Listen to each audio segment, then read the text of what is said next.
الحمد لله وحده والصلاة والسلام على من لا نبي بعده. قال الله سبحانه وتعالى: فأعوذ بالله من الشيطان الرجيم. بسم الله الرحمن الرحيم. تلك الجنة التي أورثتموها بما كنتم تعملون. وقال تعالى: وسارعوا إلى مغفرة من ربكم وجنة عرضها السماوات والأرض أعدت للمتقين. قال النبي صلى الله عليه وسلم: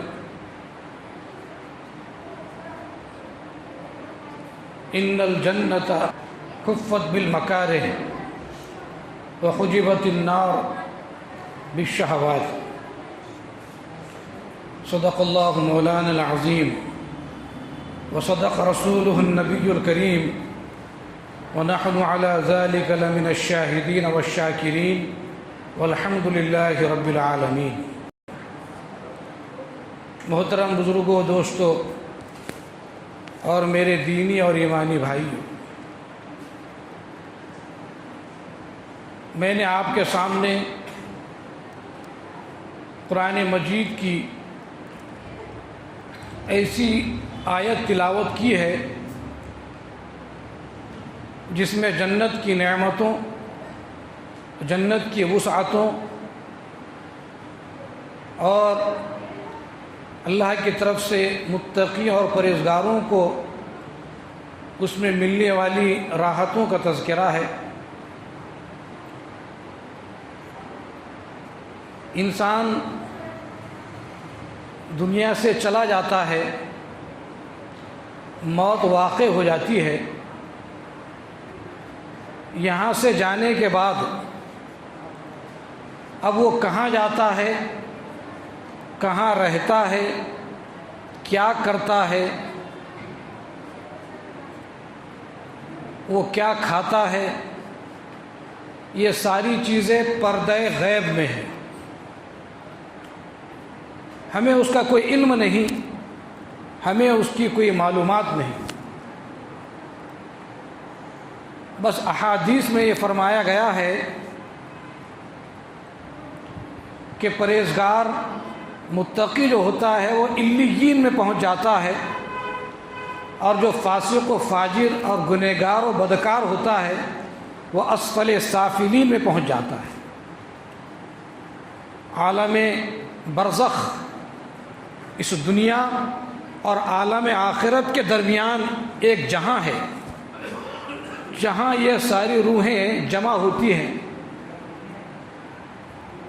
جو نیک وکار ہوتے ہیں، صدیقین و شہداء ہوتے ہیں، صلحاء اور پرہیزگار ہوتے ہیں، وہاں ان کا استقبال ہوتا ہے اور وہاں پر ان کو رزق دیا جاتا ہے، لیکن ہم اس کیفیت کو محسوس نہیں کر سکتے.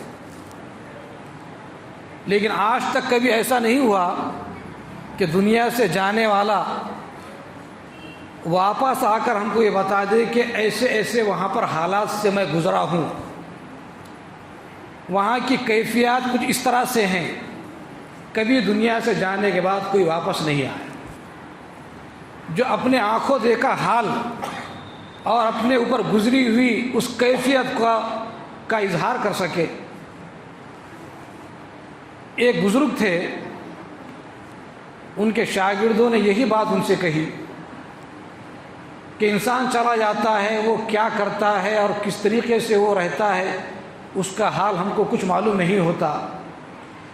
تو انہوں نے کہا کہ جب میں مر جاؤں تو ایک کاغذ کا پرزہ اور ایک قلم میرے قبر کے پاس رکھ دینا. جب میں ان حالات سے ہمکنار ہوں گا اس کے بعد اس کیفیت کو اس کاغذ پر قلم سے لکھ دوں گا. چنانچہ لوگوں نے ایسا ہی کیا. ان کی تدفین ہونے کے بعد ایک دو روز کے بعد وہاں لوگ پہنچے تو کاغذ کے پرزے پر لکھا ہوا تھا اب یہ بات صحیح بھی ہو سکتی ہے، غلط بھی ہو سکتی ہے۔ اللہ تبارک و تعالیٰ بعض مرتبہ انکشاف فرما دیتے ہیں تاکہ لوگوں کو عبرت ملے، ایسا بھی ہو سکتا ہے۔ تو اس کاغذ کے پرزے پر لکھا ہوا تھا کہ یہاں کی کیفیات، یہاں کے حالات یہ دیکھنے سے تعلق رکھتے ہیں، یہ تو آنے کے بعد ہی پتہ چلتا ہے کہ یہاں پر کیا ہے، اس کو بیان نہیں کیا جا سکتا، الفاظ ان کیفیات کو بیان کرنے سے عاجز ہے۔ حضرت مغیرہ ابن شعبہ رضی اللہ تعالیٰ عنہ کی ایک حدیث میں ہے کہ سب سے آخری جنتی جو ابھی جنت میں گیا ہوا نہ ہوگا، جنت کے باہر دروازے کے ارد گرد ٹہل رہا ہوگا، بیٹھا ہوگا، اللہ تعالیٰ اس سے پوچھیں گے تیری جنت میں جانے کی خواہش ہے؟ یقیناً کہے گا کہ ہاں۔ اللہ تعالیٰ اس سے کہیں گے کہ دنیا میں ایسے 4 بادشاہوں کا نام اور ان کی سلطنتیں اور ان کو ملنے والی نعمتیں تو بیان کر۔ چنانچہ وہ بیان کرنا شروع کرے گا اپنے علم کے مطابق، اپنی معلومات کے مطابق۔ کوئی بھی 4 بادشاہ، ہر ایک بادشاہ کا وہ نام لے گا کہ اس کی سلطنت اتنی بڑی تھی، ایسی ایسی نعمتوں سے وہ سرفراز تھا، ایسی آسائشیں اس کو نصیب تھی۔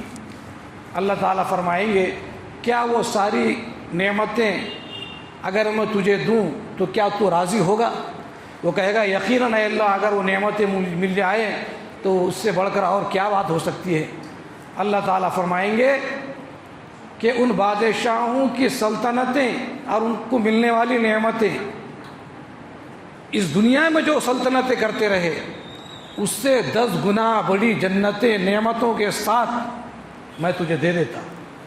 ایک ادنا جنتی کو اتنی بڑی جنت ملے گی تو اعلیٰ درجے رکھنے والے جنتیوں کا کیا حال ہوگا؟ تو اللہ تعالیٰ فرمائے گا کہ جس کا مرتبہ، جس کی محنت، جس کی قد و کاوش، جس کی دنیا کے اندر کوشش میری رضا کی جتنی ہوگی، اسی اعتبار سے اس کا مرتبہ، اس کی جنتوں کا حال ہوگا۔ جنت کی کیفیت کیا ہوگی؟ حدیث میں فرمایا ما لم تر عین ولم تسمع اذن ولم یخطر علی قلب احد من الخلق، کہ جنت کے نعمتیں ایسی ہے نہ کسی آنکھ نے اس کو دیکھا، نہ کسی کان نے اسے سنا، اور نہ کس کے دل و دماغ پر اس کا اثر گزرا۔ ایک حدیث میں اللہ کے رسول صلی اللہ علیہ وسلم نے فرمایا، طویل حدیث ہے، کہ ایک جہنمی، اصل جہنم تیار ہوئی ہے اللہ کے باغیوں کے لیے، مشرکوں کے لیے، کافروں کے لیے، اعدت للکافرین قرآن نے کہا، لیکن جس طریقے سے سونار سونے کا زیور بنانے کے لیے اس کو آگ میں تپاتا ہے، گرم کرتا ہے، اور جیسا چاہتا ہے ویسا زیور تیار کرتا ہے، بغیر تپائے کے اس کے اندر سے وہ کھوٹا پن نہیں نکلتا، اسی طریقے سے ایک مسلمان کو اس کے گناہوں کی پاداش میں اس روحانی گندگی کو دھونے کے لیے جہنم میں ڈالا جائے گا، اور جب وہ ساری گندگی، ساری آلائش جب نکل جائے گی اور وہ جب چمکے گا پھر اور پاک صاف کر کے اس کو جنت میں ڈالے گی۔ تو جنت بنی ہے مسلمانوں کے لیے، اللہ کے فرما برداروں کے لیے، ایمان والوں کے لیے، رسول اللہ کے فرما برداری کرنے والوں کے لیے، قرآن کے احکامات پر چلنے والوں کے لیے، لیکن وہ اپنے اعمال بد کی وجہ سے کچھ وقت کے لیے جہنم میں ضرور جائیں گے، لیکن جہنم کے لیے بنے نہیں ہیں، وہ جنت میں یقیناً جائیں گے۔ کہ اللہ تبارک و تعالیٰ اس بات کو ناپسند کرتے ہیں، کبھی معاف نہیں کریں گے کہ ان کے ساتھ شرک کیا جائے۔ وَيَغْفِرُ مَا دُونَ ذَلِكَ لِمَن يَشَاءُ، اس کے علاوہ جن کو بھی چاہیں گے اللہ تبارک و تعالیٰ معاف کر دیں گے۔ تو وہ اللہ سے کہے گا، اے اللہ میں آگ میں جل رہا ہوں، جھلس رہا ہوں، تپ رہا ہوں، تھوڑی دیر کے لیے مجھے جہنم کے دہانے پر تھوڑا سا آرام مل جائے، مجھے پہنچا دیں۔ اللہ تعالیٰ کہے گا کہ دیکھ تو ابھی تو کہہ رہا ہے کہ مجھے جہنم کے کنارے پر پہنچا دو، تو آگے کہے گا کہ مجھے دور لے جاؤ، یہ بات پھر چلے گی نہیں۔ وہ کہے گا اے اللہ بس اتنا ہی کر دے کہ تھوڑی سی تپش کم ہو جائے، اللہ تعالیٰ اس کو جہنم کے کنارے پر پہنچا دیں گے۔ وہ کہے گا اے اللہ یہاں تو اور ابھی بھی تپش آ ہی رہی ہے اور گرماہٹ وہاں سے پہنچ رہی ہے، تھوڑا اور دور کر دے۔ اللہ تعالیٰ کہیں گے دیکھ تو نے تو کہا تھا کہ مجھے یہاں تک پہنچا دو، پھر اب تو اور مزید کی درخواست کر رہا ہے۔ وہ اللہ کے سامنے لجاجت کے ساتھ، عاجزی کے ساتھ درخواست کرے گا، اللہ قبول فرمائیں گے، تھوڑا دور اس کو کر دیں، وہاں تھوڑا سکون ملے گا۔ لیکن وہاں سے جنت کا نظارہ ہو جائے گا، جنت وہاں سے نظر آنا شروع ہو جائے گی اس کو۔ تو وہ کہے گا اے اللہ یہاں سے تو جنت نظر آ رہی ہے، مجھے دیکھ لینے تو دے کہ جنت رہتی کیسی ہے۔ اللہ کہیں گے دیکھ پھر تو اپنے وعدہ کے خلافی کر رہا ہے، تو نے یہاں تک پہنچانے کے لیے کہا، میں نے یہاں تک پہنچا دیا۔ پھر وہ انکساری کے ساتھ، گڑ گڑاہٹ کے ساتھ، لجاجت کے ساتھ اللہ سے کہے گا، اللہ اس کو وہاں تک پہنچائیں گے۔ وہ کہے گا اللہ تیری رحمت اتنی وسیع ہے، اب جنت کے دروازے تک آپ نے پہنچا ہی دیا ہے تو جنت میں داخل کر دیجیے۔ تو یہ حدیث پاک اللہ کے رسول صلی اللہ علیہ وسلم نے جب ذکر فرمائی تو آپ ہنسنے لگے اور صحابہ بھی ہنسنے لگے کہ ایک انسان کیسا لالچ کرتا ہے، کیسا خواہش کرتا ہے، اس کے دل کے اندر کیسی تمنائیں ہوتی ہیں، آرزویں ہوتی ہیں۔ آپ کے چہرے مبارک پر ہنسی آ گئی۔ پھر آپ جانتے ہیں کہ جنت کی وسعت کیسی ہے۔ قرآن نے کہا ارض السماوات والارض، کہ جنت کی وسعت ایسی ہے جیسے ساتوں آسمان اور ساتوں زمین، اتنی بڑی اس کی وسعت ہے۔ اب ہم دنیا میں رہتے ہوئے جنت کی وسعت کا، وہاں کی نعمتوں کا اندازہ نہیں لگا سکتے۔ جیسے بچہ رحم مادر میں ہوتا ہے، وہ سمجھتا ہے کہ میری کل کائنات اتنی ہی ہے، لیکن جب وہ دنیا کے پیٹ میں آتا ہے اس کو نظر آتا ہے کہ یہاں تو دنیا بہت بڑی ہے، یہاں تو بڑے بڑے باغات ہیں، نہریں ہیں اور پہاڑ ہیں، بڑے بڑے کھیت و کھلیان باغات ہیں، تو دنیا کی کشادگی کا اس کو بعد میں اندازہ ہوتا ہے۔ اسی طریقے سے جیسے ایک بچہ رحم مادر میں رہ کر ہزار اس کے سامنے تقریریں کی جائیں، ہزار اس کے سامنے بیانات کیے جائیں، وہ دنیا کی حقیقت کو سمجھ ہی نہیں سکتا۔ اسی طریقے سے دنیا کے اندر رہ کر آخرت کی وسعت کو، آخرت کی نعمتوں کو ہم سمجھ ہی نہیں سکتے۔ ایک حدیث میں اللہ کے رسول نے فرمایا ما لا عین رأت ولا اذن سمعت ولا خطر علی قلب بشر، کہ جنت کی نعمت ایسی ہے کہ نہ کسی آنکھ نے دیکھا، نہ کسی کان نے سنا، نہ کسی فرد بشر کے ذہن و دماغ میں اس کا خواب و خیال آیا۔ لیکن میرے بھائیوں اور دوستو، یہ جنت کی نعمتیں اور جنت کے فرحتیں دنیا کی طرح نہیں ہیں۔ جنت میں انار بھی ہوگا لیکن اس کا نام انار ہوگا، دنیا کے انار سے جدا گانا ہوگا۔ اللہ کے رسول نے فرمایا کہ بیر میں نے دیکھا مٹکے کے برابر بیر، اس کی خوشبو الگ، اس کا ذائقہ الگ، اس کا رنگ الگ۔ اگر نام بھی نہ ہوتا تو ہم سمجھ کیسے پاتے کہ جنت میں یہ رہے گا؟ اس لیے نام بتلائے گئے لیکن حقیقت ہم سمجھ نہیں سکتے۔ وہاں پر شہد بھی ہوگا، دودھ کی نہر ہوگی، کیسی کیسی نعمت ہے۔ وَلَكُمْ فِيهَا مَا تَشْتَهِي أَنفُسُكُمْ وَلَكُمْ فِيهَا مَا تَدَّعُونَ، جو بھی انسان کا دل چاہے گا ہر چیز وہاں پر انسان کو اویلیبل ہو۔ حدیث میں آیا کہ کوئی انسان چاہے گا کہ مجھے فلاں مشروب چاہیے، فلاں جوس چاہیے، تو اب اس کو سنترا کاٹنے کی، مکسر میں پیسنے کی یا اس کا جوس نکالنے کی ضرورت نہیں ہے، فوراً اس کا تر و تازہ جوس اس کے سامنے پیش ہو۔ اب آج ہم دیکھتے ہیں فیس بک پر، واٹس ایپ پر، ادھر بٹن دبایا امریکہ کے اندر وہ چیز پہنچ جاتی ہے۔ تو اللہ تبارک و تعالیٰ کے لیے کیا مشکل ہے؟ لا خوف علیہم ولا هم یحزنون، دنیا کے اندر انسان جس چیز سے بے چین ہے، ایک تو غم ہے اور دوسرا خوف۔ انسان کھانا کھا رہا ہے، بہت بہترین کھانا بنا ہے، دل چاہتا ہے کہ بہت کھاؤں، لیکن پھر خوف ہے بد ہضمی نہ ہو جائے۔ بہت بہترین شربت ہے، دل چاہ رہا ہے کہ بہت پی لوں، لیکن ڈر ہے کہ کہیں گلے میں پھانس نہ لگ جائے۔ تو وہاں پر خوف نام کی کوئی چیز نہیں، وہاں غم نام کی کوئی چیز نہیں۔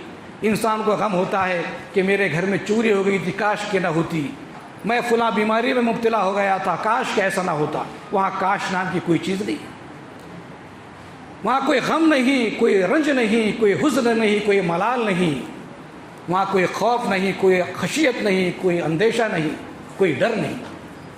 ایسی اللہ نے جنت بنائی ہے۔ لیکن حدیث پاک میں اللہ کے رسول نے فرمایا ان الجنت حفت بالمکارہ، کہ جنت کو اللہ نے ناپسند چیزوں سے گھیر رکھا ہے۔ انسان کا دل چاہتا ہے کہ فجر میں سردی کا موسم ہے، آرام کروں، اذان کی آواز سن کر مسجد میں نہ جاؤں، گرم گرم لحاف میں اوڑھ کر پڑا ہوا ہے، لیکن ناپسندیدگی کے باوجود وہ مسجد میں آتا ہے۔ ناپسندیدہ چیزوں سے جنت کو گھیر رکھا ہے۔ ان کانٹوں سے گزرو، ان پریشانیوں سے گزرو اور پھر جنت میں پہنچو۔ صحابہ کی زندگی کو اٹھا کر دیکھیے۔ ایک صحابی سے کسی نے کہا کہ اللہ نے جنت کو مشقتوں کے سائے میں رکھا ہے۔ اس نے کہا کہ اگر میں جہاد میں جاؤں تو کیا جنت میں پہنچ جاؤں گا؟ کسی نے کہا کہ ہاں یقیناً۔ فوراً نکلا اور شہید ہو۔ کیا اسے تکلیف نہ ہو رہی ہوگی؟ لیکن جب انسان کو نعمتوں کا یقین ہو جائے تو پھر اس کے سامنے کوئی مشقت نہیں، کوئی تکلیف نہیں، کوئی غم نہیں۔ وہ ایسے شہید ہوا جیسے کہ وہ انتظار میں تھا کہ کوئی نعمت میں لینے جا رہا ہوں۔ آج ہم کو اس کا احساس نہیں، اس کا استحضار نہیں۔ ہم دنیا کی لذتوں میں، دنیا کی فانی نعمتوں میں پڑے ہوئے ہیں۔ ہم نے کوئی خوبصورت خاتون آ رہی ہے، دل چاہ رہا ہے کہ اس کو دیکھ لوں، لیکن اللہ کے رسول نے منع فرمایا، یہ مشقت ہے۔ دل چاہتا ہے کہ ناجائز اور سود خور کی دعوت پہ جا کر بہترین کھانا کھاؤں، رشوت خور کی دعوتوں میں جا کر کھانا کھاؤں، چودھری صاحب کی دعوت میں کھانا کھاؤں، لیکن شریعت منع کرتی ہے۔ یہ ہے دل کے اوپر چھری کا چلنا۔ تو اللہ نے جنت کو ناپسندیدہ چیزوں سے گھیر رکھا ہے اور فرمایا وحجبت النار بالشہوات، اور جہنم کو شہوت والی چیزوں سے گھیر رکھا ہے۔ بڑا مزہ آتا ہے برے کام کرنے میں، بڑی لذت آتی ہے گناہوں کے کرنے میں، زنا میں، غیبت کرنے میں مزہ آتا ہے، کوئی پیسہ خرچ نہیں ہوتا، جھوٹ بولنے میں مزہ آتا ہے، لڑائی لگانے میں مزہ آتا ہے۔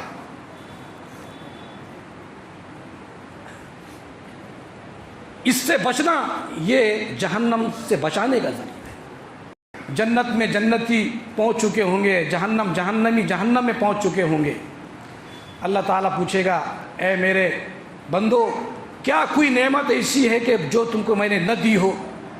وہ کہیں گے اے باری تعالیٰ ہر چیز آپ نے یہاں پر مہیا کر دی ہے، کوئی دل میں خواہش باقی نہیں رہی، کوئی دل میں آرزو نہ رہی کہ یہ چیز ہم کو ملتی، ہر چیز آپ نے دے دی۔ اللہ تعالیٰ فرمائیں گے ایک چیز ہے جو تم بھول رہے ہو۔ اس وقت بھی یہی علماء، یہی حافظ قرآن، یہی عالم دین، یہی مفتیان عظام آپ کے کام آئیں گے، جو مسجد میں کبھی نماز پڑھاتے تھے، بچوں کو تعلیم دیتے تھے۔ یہ سارے کے ساری قوم علماء کے پاس جنت کے اندر پہنچے گی اور ان سے مسئلہ پوچھے گی کون سی ایسی چیز رہ گئی ہے کہ جو ہم کو ابھی نہیں ملی۔ یہ دنیا میں بھی رہنمائی کر رہے ہیں، جنت میں بھی رہنمائی کریں گے۔ یہ صرف اور صرف قوم کو سیدھی راہ دکھانے کے لیے اپنی زندگی کو وقف کیے ہوئے، چھوٹی چھوٹی تنخواہوں پر اپنے کام میں لگے ہوئے ہیں۔ وہاں پر جب یہ پہنچیں گے تو لوگ علماء سے پوچھیں گے کون سی نعمت ایسی رہ گئی ہے کہ جو ہم کو نہیں ملی؟ وہ کہیں گے اللہ سے دعا کرو، اللہ سے مانگو، اے اللہ آپ نے ابھی تک اپنے دیدار سے ہم کو مشرف نہیں کیا ہے، یہ نعمت باقی رہ گئی ہے۔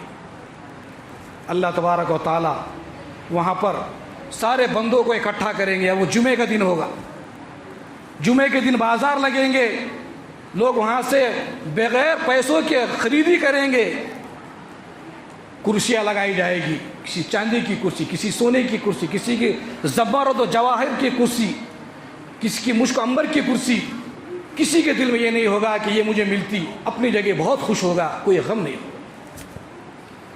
اس کے بعد حضرت اسرافیل علیہ السلام سے اللہ فرمائیں گے میرا کلام پڑھو۔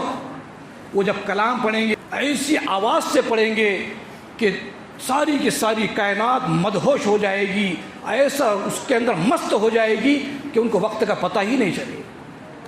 دنیا کے گانے سنتے ہیں، دنیا کے غزلیں سنتے ہیں، وہاں پر جب سنیں گے اسرافیل علیہ السلام کی زبان سے اللہ کا کلام تو ساری چیزیں بھول جائیں گے۔ اس کے بعد ایک ابر آئے گا، لوگ سمجھیں گے اب بارش ہو، اس میں سے مشک و عنبر کے قطرے ٹپکیں گے، سارے لوگ بیٹھے ہوئے ان کے اوپر وہ گریں گے، ایسی خوشبو پھیلے گی کہ جس کا اندازہ لگا نہیں سکتے۔ سر ہوا چلے گی اور اس کے ذریعے سے سارے کے سارے جنتی ایسے مست ہو جائیں گے کہ ان کو سمجھ ہی میں نہیں آئے گا کہ اب کیا ہوگا۔ پھر اللہ تبارک و تعالیٰ کا دیدار ہوگا۔ اللہ تعالیٰ فرمائیں گے جمعے کے دن جمعے کی نماز کے لیے تم کو مسجد میں جمع کیا جاتا تھا، آج اپنے دیدار کے لیے اس جمعے کے دن میں نے تم کو جمع کیا ہے۔ یہ لوگ اپنے گھروں پر جب واپس لوٹیں گے اپنے جنتوں میں تو وہاں کی حوریں اور وہاں کی بیویاں کہے گی آج تو آپ عجیب و غریب خوبصورتی اور حسن و جمال میں نظر آتے ہیں اپنے شوہر سے، اور وہ شوہر کہیں گے آج ہم جب واپس آ رہے ہیں تمہارے اندر ایسا حسن و جمال، ایسی خوبصورتی ہے کہ اس سے پہلے ہم نے کبھی نہیں دیکھی۔ تو جنت کی نعمتوں سے اللہ تبارک و تعالیٰ سارے مسلمانوں کو بہراور فرمائیں، سرفراز فرمائیں، لیکن شرط یہی ہے کہ ہم کو دنیا میں رہتے ہوئے ناپسندیدہ چیزوں کو برداشت کرتے ہوئے جنت تک پہنچنا ہے۔ اگر ہمت کریں گے، ہمت مردہ مدد خدا، اور جو ہم کو پسند ہے لیکن ناجائز ہے ان سے بچتے ہوئے ہم جہنم کے جو کنارے پر کھڑے ہوئے ہیں اس سے دور ہو جائیں گے۔ اللہ تبارک و تعالیٰ اپنی نعمتوں سے ہم کو سرفراز فرمائیں گے۔ اللہ کے رسول نے فرمایا قرۃ عینی فی الصلاۃ، کہ میری آنکھوں کی ٹھنڈک نماز میں ہے، نماز کی پابندی کرے، رمضان آئے تو رمضان کے روزے رکھے، ایک دوسرے کا خیال کرے، محبت سے بات کرے، ایک دوسرے کے ساتھ ہمدردی کرے، غریبوں کا فقراء کا خیال رکھے۔ اللہ تبارک و تعالیٰ آنکھ جب ہماری بند ہو جائے گی جنت کے نعمتوں سے ہم کو سرفراز کریں گے۔ اللہ سے دعا ہے اللہ تبارک و تعالیٰ مجھے اور آپ کو اور سارے مسلمانوں کو کئی سنی باتوں پر عمل کی توفیق عطا فرمائے۔ وآخر دعوانا ان الحمد للہ رب العالمین۔